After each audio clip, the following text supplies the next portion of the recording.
Lalu pertanyaannya, kenapa Tuhan tidak membuat baik? Itu yang muncul kan, ya tahu di situ ya. Tapi bahwa dunia tidak baik itu konsekuensi dari dunia sudah jatuh di dalam dosa. Aku bersalah tapi aku tidak mau kena dampak masalahnya. Jadi ketika ekspektasi manusia tidak sama dengan hikmat Tuhan, muncul pertanyaan. Halo semuanya, pada hari ini kita akan membahas mengenai pergumulan dalam iman, Bu. Oke, Bu Magda. Siapa dulu? Oh iya. Halo. Tuhan memberkati dan selamat menikmati. Oke, Bu Magda. Saya mau tanya nih. Sekarang itu banyak banget remaja ini kan mulai kritis-kritis nih ya cara berpikirnya. Mereka mulai tidak, dalam tanda kutip, tidak sekedar langsung menelan apa yang mereka dapat gitu. Ada yang bertanya nih Bu, kalau Tuhan itu memang beneran maha kuasa dan penuh dengan kasih, kenapa dia masih membiarkan ada banyak sekali masalah dalam dunia ini? Contoh seperti bullying atau bencana alam. Dan bagaimana cara menjawab ini agar tidak terdengar seakan-akan cuma menghibur aja, tetapi bisa masuk secara logika. Ini bagus ya. Jadi ini kita sudah masuk dalam ranah berapologetika. Boleh saya tanya, ini kira-kira untuk menjawab anak umur berapa? Sekarang ini mungkin saya rasa yang udah mulai remaja, Bu. Remaja ya, mulai berpikir begitu ya. Jadi begini, setiap pertanyaan muncul itu kan pasti ada logika berpikir di belakangnya. Ketika dia beranggapan bahwa hidup itu harusnya baik-baik saja. Dan Tuhan bisa membuat hidup itu baik-baik saja kalau dia mau. Nah sekarang hidup kok nggak baik-baik saja, ada bencana alam, ada kesusahan ini itu, ada malapetaka ini itu. Lalu berbenturan dengan anggapan, kenapa Tuhan yang bisa membuat hidup baik-baik saja kok membiarkan? Itu membuat pemikiran dari remaja ini menjadi konflik. Karena secara hati mengatakan Tuhan tidak mungkin tidak baik. Tapi kenyataannya bagaimana bisa Tuhan yang baik, yang berkuasa membuat dunia baik-baik saja, kok membiarkan? Terus apakah berarti kepercayaan saya kepada Tuhan itu benar? Nah itu yang membuat dia bingung. Mau percaya sama Tuhan harusnya, tapi tidak bisa menjawab. Nah, saya memberikan jawaban. Pertama begini, tidak semua yang kita pikirkan tentang Tuhan memang harus ada jawaban. Itu dulu. Sebab memang realita dunia ini rumit. Tidak bisa dijawab dengan satu janji, satu harapan, satu pandangan, tidak bisa. Kenapa? Karena kejatuhan manusia dalam dosa itu membuat memang dunia tidak ideal seperti mula-mula. Itu harus diterima dulu. Jadi kalau dikatakan begini, mengapa dunia tidak baik? Karena dunia sudah jatuh dalam dosa, titik. Lalu pertanyaannya, kenapa Tuhan tidak membuat baik? Itu yang muncul kan, ya tahu di situ ya. Tapi bahwa dunia tidak baik itu konsekuensi dari dunia sudah jatuh di dalam dosa. Itu clear. Ya toh, bahwa tidak lagi bisa mengharapkan yang sempurna, tidak ada masalah. Jadi misalnya gempa lah, banjir lah, longsor lah. Nah, masalahnya mulai kita teliti. Semua malapetaka yang ada di dunia ini, kalau ditarik penyebabnya, itu kesalahan manusia juga enggak? Nah, sudah dunianya jatuh dalam dosa, manusianya tidak bertanggung jawab. Jadi ini sebenarnya adalah sebuah konsekuensi. Lalu pertanyaannya berikutnya, iya memang konsekuensi. Yang bersalah 1.000 orang, tapi yang kena masalah 100.000 orang. Itu kan persoalannya, ya kan? Jadi kan gini, secara logika, kenapa yang salah 1.000? Yang menanggung 100.000, harusnya yang salah 1.000 ya biar dia yang nanggung. Ini yang menimbulkan konflik. Sekarang saya bertanya ini, seandainya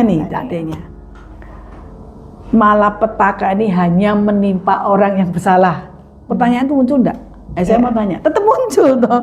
Kan artinya begini, mau 1.000 yang kena masalah, mau 100.000 yang kena masalah, intinya manusia ini kalau bisa, aku bersalah tapi aku tidak mau kena dampak masalahnya. Sebetulnya di situ.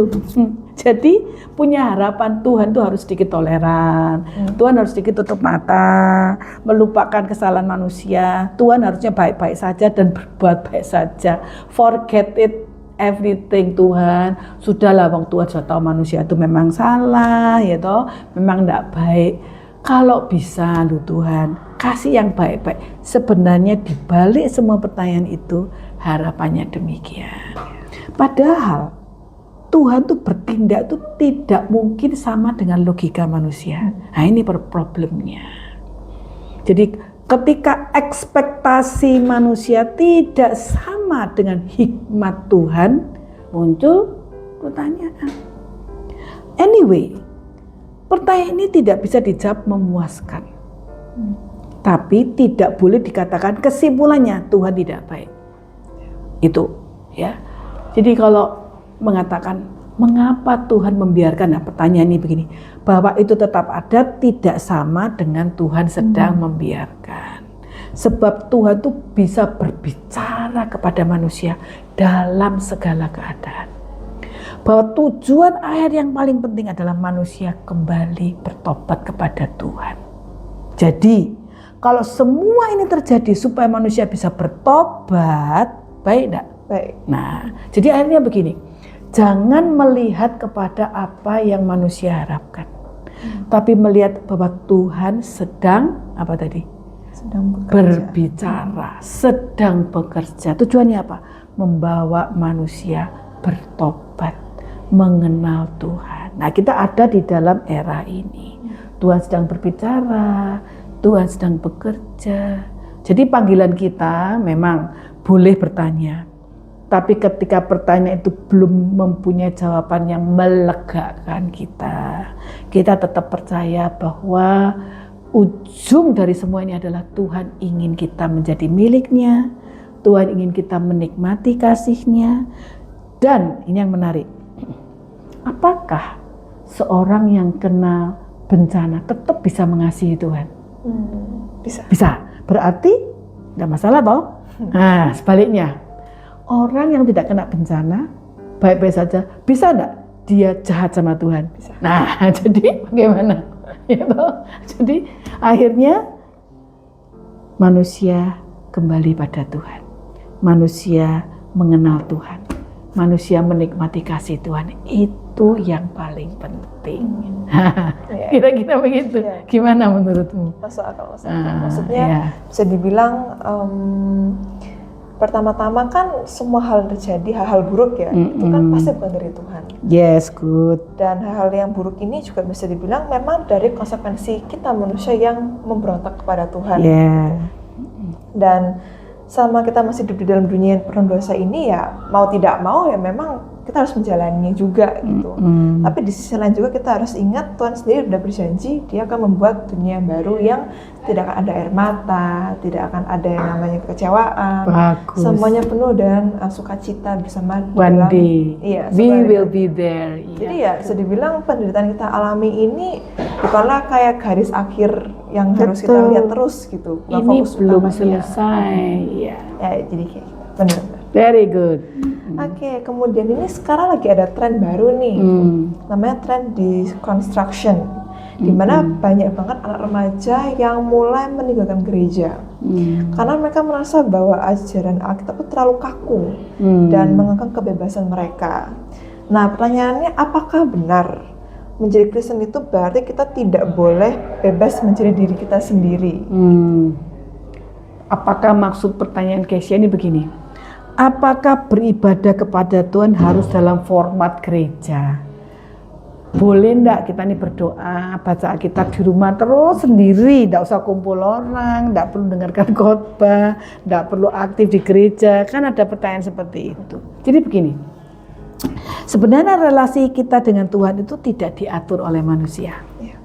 Tapi kalau kita memperhatikan di Alkitab, yang wajib dilakukan adalah ada satu fellowship, persekutuan Di mana-mana di Alkitab Tuhan selalu menata, mengarahkan, menginstruksikan, mengajarkan. Pada waktu zaman Nabi Musa misalnya, kan mulai diajarin bagaimana beribadah itu harus ada satu komunitas, ya, bersama-sama. Contoh misalnya seperti Nabi Nuh, pada waktu keluar dari Bahtera Nuh, dia kan membangun mezbah bersama keluarga.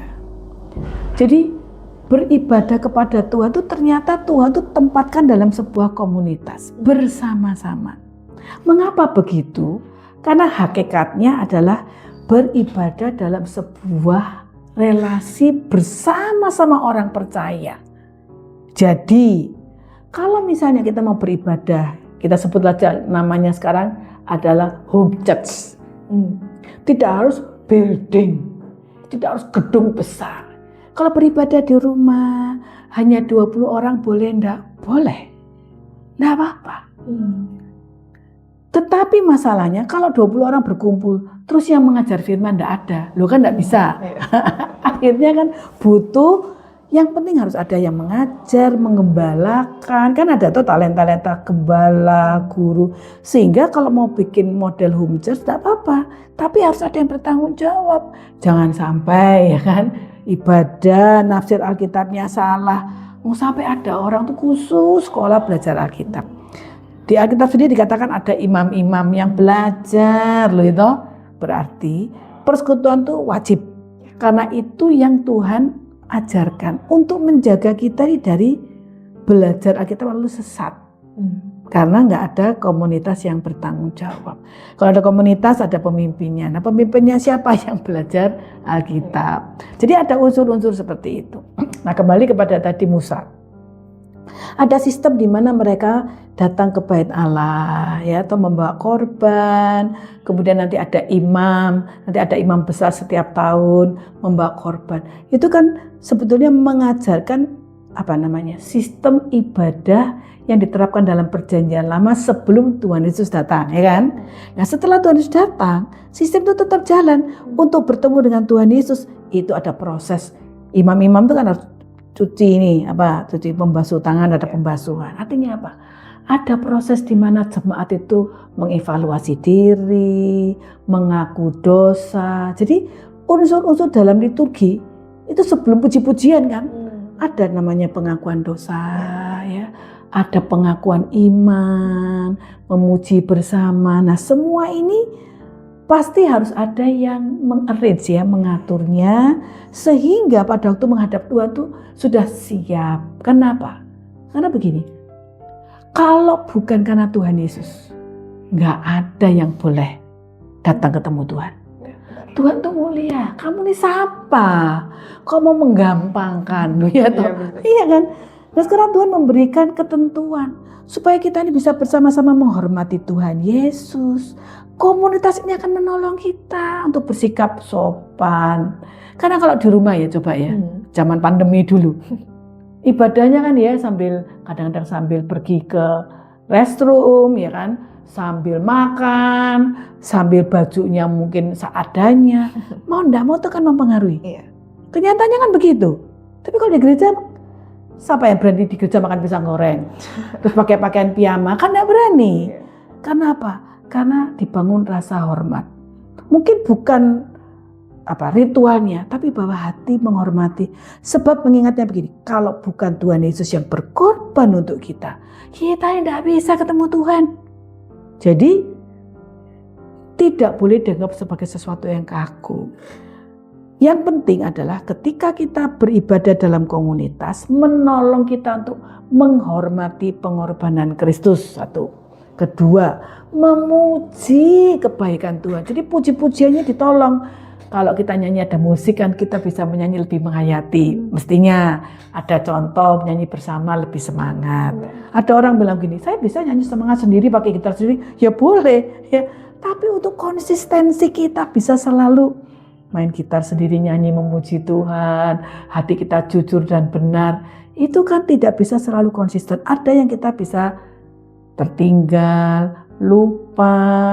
Ada hal yang dimana kita tidak melakukan self-evaluasi dengan baik.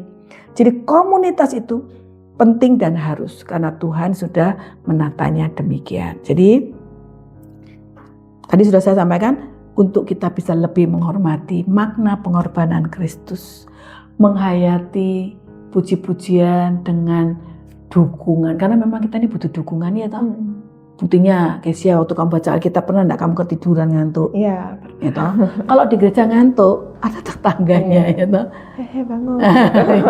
Jadi nah memang saya melihat kalau gereja sudah besar, jemaatnya besar, itu makna itu juga hilang. Makna menghayati. Jadi nyanyinya itu bisa enggak sungguh-sungguh, mendengarkan firman-Nya juga enggak bisa dalam. Maka saya setuju selain ibadah raya harus ada discipleship, kelompok kecil jemaat.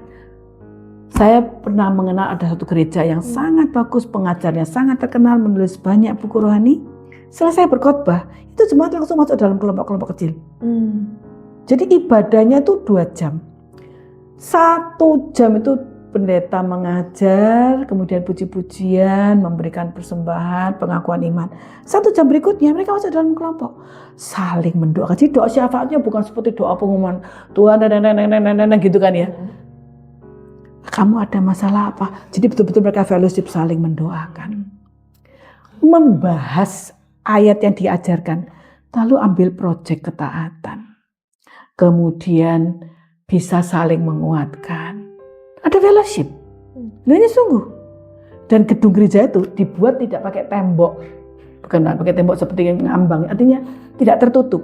Jadi orang di sekitar itu bisa lihat. Oh ibadahnya begitu. Jumlahnya bertambah-tambah. Kamu tahu saya melihatnya di mana? Di Papua.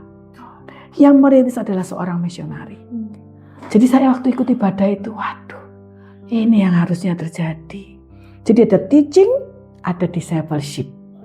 Jadi jemaat itu selalu akan ada kelompok kecil, lalu mereka janji, minggu ini saya akan berbuat apa.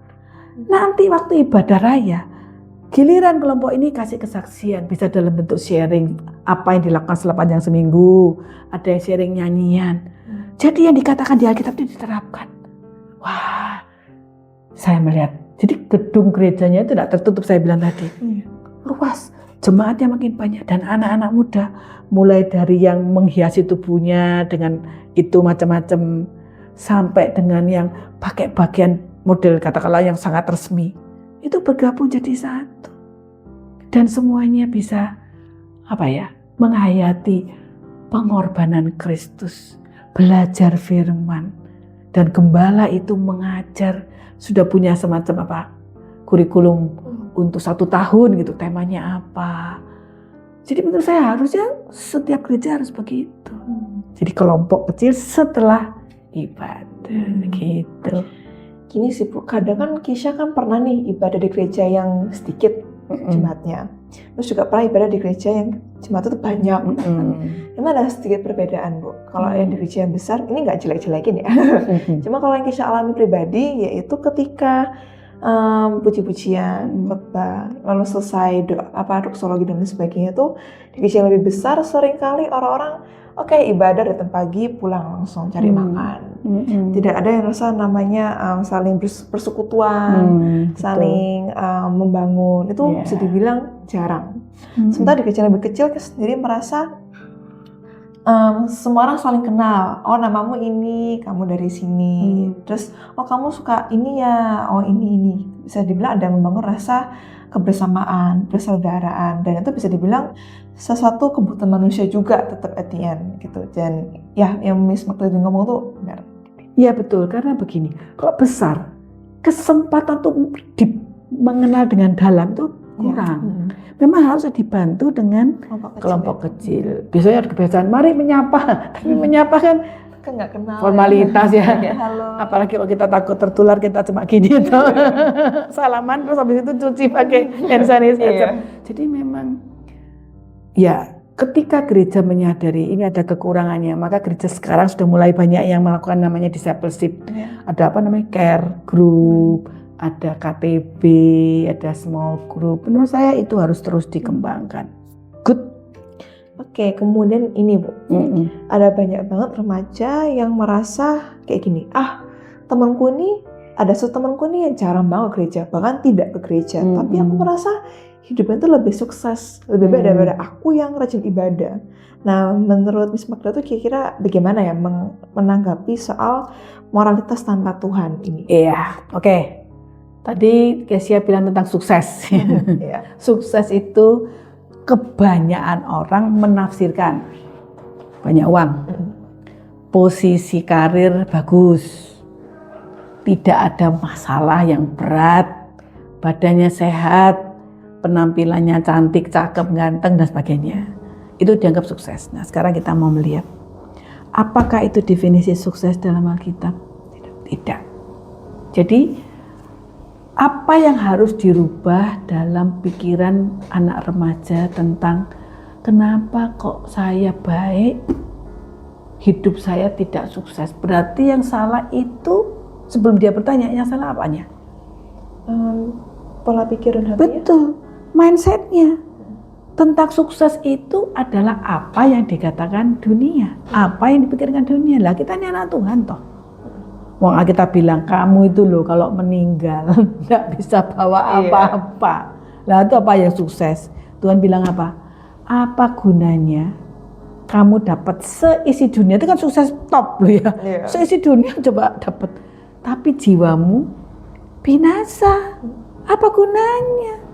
Tuhan Yesus mengatakan Matius 6 ayat 33, carilah dahulu kerajaan Allah dan kebenarannya, maka semuanya akan ditambahkan. Jadi sukses itu adalah apa? Ketika kita hidup, menghidupi identitas kita sebagai anak Tuhan, sebagai warga negara kerajaan surga, menjalankan nilai-nilai kebenaran, mengerti kehendak Tuhan, menghidupi kehendak Tuhan. Itu yang namanya sukses. Jadi kalau bilang saya hidup benar tapi kok tidak sukses, berarti pertanyaannya yang salah, ya kan? Mindsetnya harus diubah. Misalnya contoh, kalau kita bicara tentang Ayub, pada waktu dia kehilangan semuanya dan dia tetap percaya Tuhan, dia sukses nggak? Sukses. Sedangkan Lot, pada waktu dia memilih tanah yang lebih baik, tapi untuk membawa istrinya keluar aja nggak bisa, karena sudah terlanjur senang dengan harta. Apakah hidupnya akhirnya bisa menjadi berkat untuk keturunannya? Nggak bisa. Sukses nggak? Secara harta mungkin at that time lebih banyak dari Abraham mungkin. Iya toh? Sepertinya mungkin waktu itu Lot mengatakan, bodoh lu paman gitu toh ya, gua di sini sukses. Tapi kenyataannya Tuhan melihat ini Sodom Gomora sampai hari ini ya, Sodom Gomora itu sudah menjadi sebuah diksi untuk mengatakan itu kota jahat, betul tidak? Ya misalnya ada kota besar nih, yang teknologinya maju, banyak orang katakanlah pendapatan per kapitanya tinggi, dianggap sebagai kota besar di dunia. Tapi orang komentar, sudah seperti Sodom Gomora, artinya apa? Tidak bagus, tidak jahat. Dan tinggal menunggu apa? Ya, hukuman dari Tuhan. Lah, tapi sebaliknya, ketika misalnya keluarga sederhana seperti Elizabeth dan Zakaria, keluarga imam hidup sederhana ya, tapi Tuhan pakai mereka melayani Tuhan. Anaknya Yohanes menjadi Yohanes Pembaptis dipakai oleh Tuhan. Sukses nggak? Sukses. Uangnya banyak nggak? Hidupnya tergantung persembahan umat, betul enggak? Tapi dikatakan Alkitab mereka hidup benar, Lukas pasal 1. Hidup saleh, berkenan di hadapan Tuhan.